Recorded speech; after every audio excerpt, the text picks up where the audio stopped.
somewhere over there? Hey, much.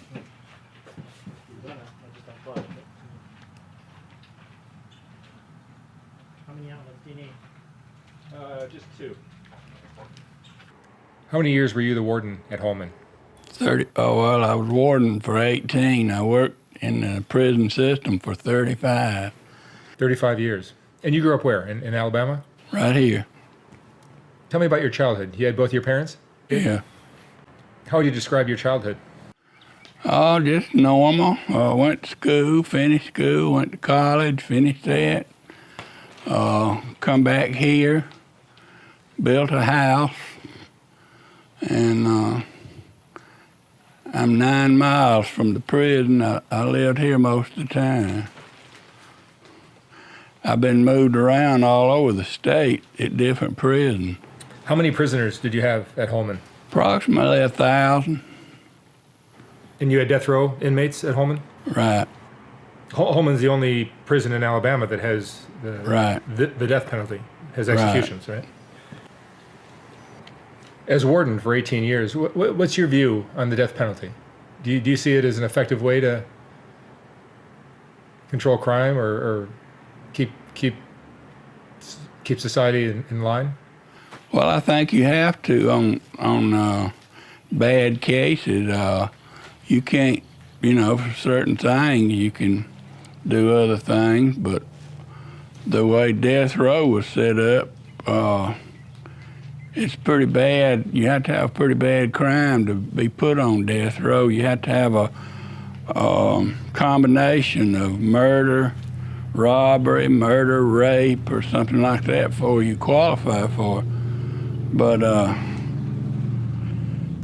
sooner or later, these other non-serious crimes, in my view, will have to be done other ways because the taxpayer's not going to pay to have all of them locked up. It's too many of them. It gets expensive, right? Yeah. So as warden at Holman, part of your job was to perform the executions, right? Right. You're using the electric chair or lethal injections? It was a chair. So by the time a man gets to the electric chair, where do you see your role in the end of his life? Do you see it as you're responsible for that? You're the one that's pulling the trigger? Well, technically, I guess I was, but a lot of things happen between the time that he's arrested and the time he has to sit in that chair. It's a long, drawn-out process that can last as long as 20 years, sometimes longer than that. There's a lot of steps a suspect would have to go through before he sits in the electric chair, right? Yep.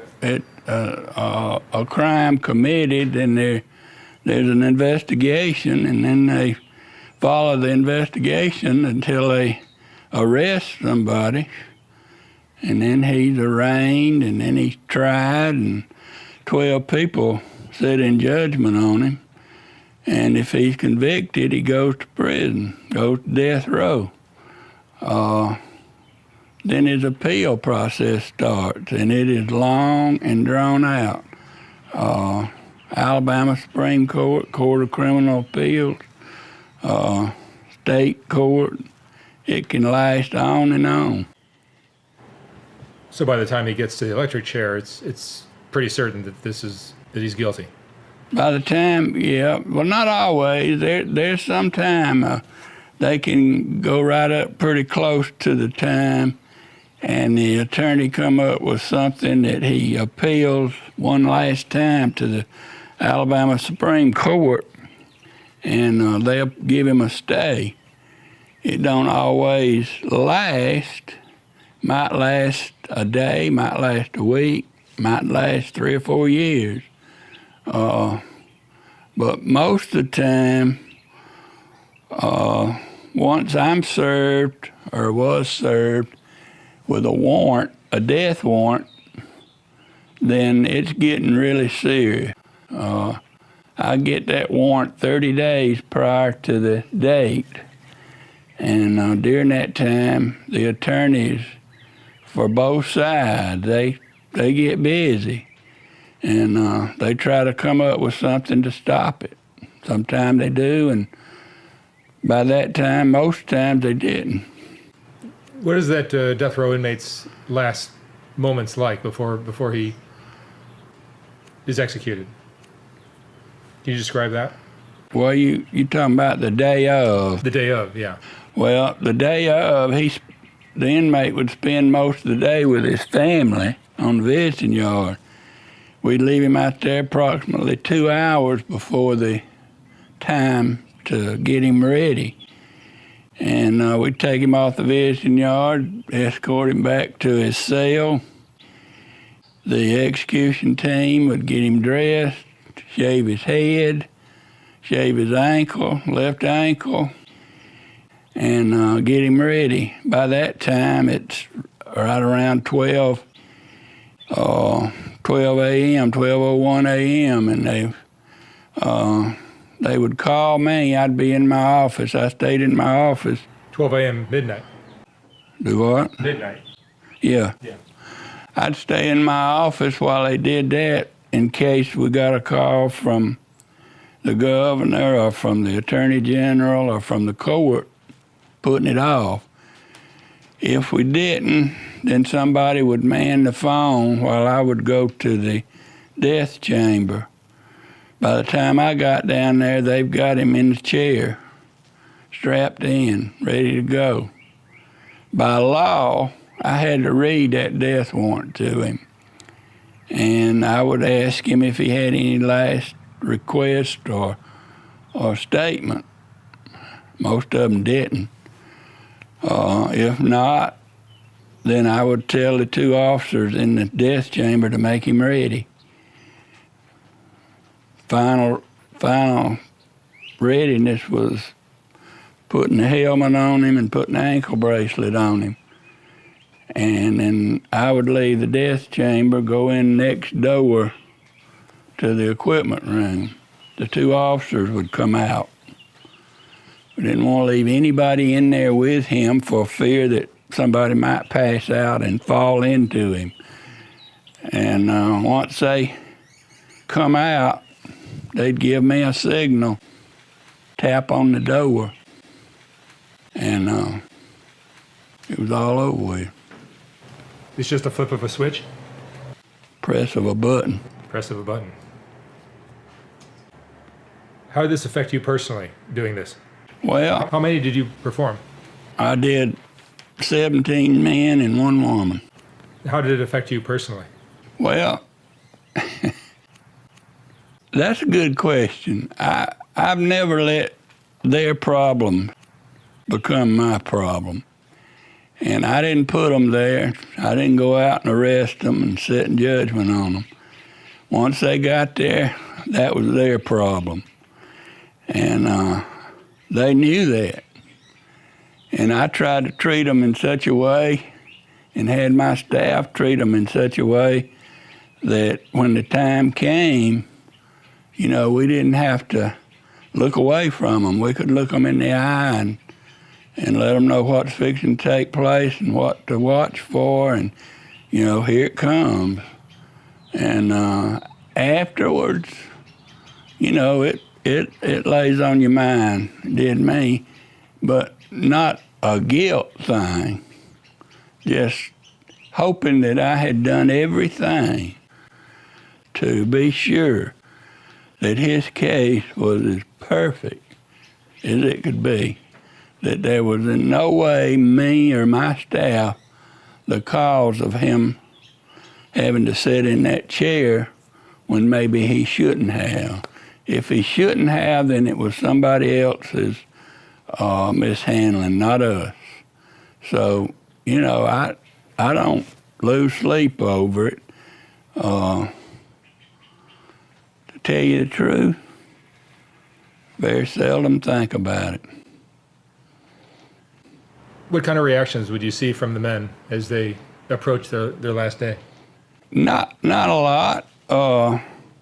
Most of them was ready. They would, you know, we would take them out of their regular cell 24 hours ahead of time and put them in what we call the ready cell, the death cell, once we got them down there and they were away from all their friends on the cell block, they settled down really well.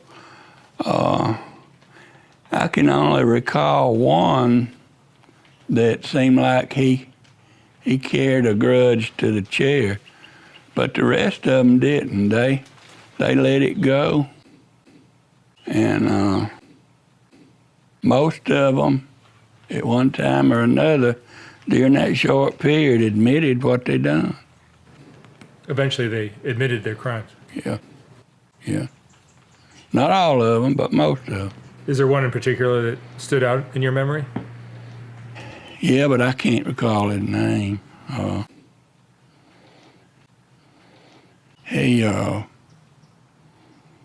You've seen people that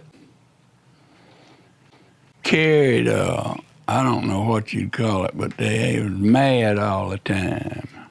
You had to be careful how you spoke to them. You say good morning to them, they get mad at you. That's kind of the way this guy was. What do you think the core cause is of a hardened criminal's behavior? I mean, do you think it was his environment or his family or his brain chemistry? What do you think is the cause of what makes a criminal? I don't know. If I knew that, I could probably rest easy the rest of my life. I don't know. I think it's a combination of things. I think a lot of them grew up without a father, not knowing who their father was, and getting with the wrong crowd as they grew up, making bad choices, and going around trying to take away stuff that didn't belong to them. It all goes hand in hand, doesn't it? Do what? It all goes hand in hand. It's, to answer your question, I think it's a combination of all that stuff. And you're retired now, but in your decades of working in the prison system, how have you seen criminals change? I mean, do you see they're more violent? How are they different now than they were in the past? Drugs are a bigger part of the picture now, right? The what? Drugs are a bigger part of the picture now. Oh, yeah. Most of, not on death row, but regular population, most of the inmates in the regular population that it maybe didn't come to prison because of drugs, but drugs was always involved. How do you look at this part of your life that you had? I mean, this chapter of your life. It's certainly very unusual. How do you view it? Well, I guess I look at it like anybody else looks at something that they do, a farmer or whatever. It's something that I did, and I knew what it was when I took the job. It wasn't no surprise, I knew that eventually that I'd have to do that. And now, I look back on it, and I know I did everything I could to see that they were treated, not just at death row, but all of them, that were treated right, wasn't abused.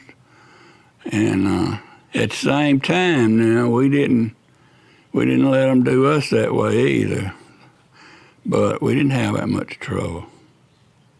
And I look back on that as that I did all I could to be sure they were treated right. I've met them on the street, and they would run to me with a hand out. And, some of them I'd recognize, some of them I didn't, and they'd have to tell me who they were.